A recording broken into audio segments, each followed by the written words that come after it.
Dumami pa ang mga Pilipinong walang trabaho nitong Enero. Sa Labor Force Survey ng Philippine Statistics Authority o PSA, 2.15 million na Pilipino ang walang trabaho, mas marami sa 2.09 million noong Oktubre 2023.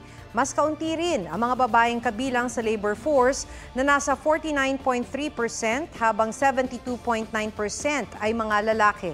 Sabi ng ilang aplikante, mas mahirap maghanap ng trabaho kung babae, lalo't ilang kumpanya na ang nagtatanong kung may anak sila.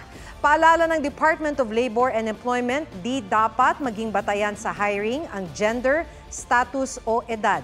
Sa panayam naman ng Damangahas interview, sinabi ni Dr. Annie Geron, isa sa convener ng Women's Workers United, malaki pa rin ang gender gap pagdating sa oportunidad at pagtrato sa mga empleyado. Hindi pa rin natin nababasag yung paningin na ang babaeng nagtatrabaho ay pang-suporta lang.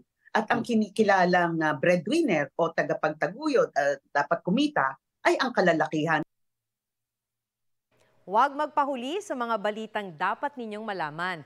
Mag-subscribe sa GMA Integrated News sa YouTube. Sa mga kapuso abroad, subaybayan nyo kami sa GMA Pinoy TV at sa www.gmanews.tv.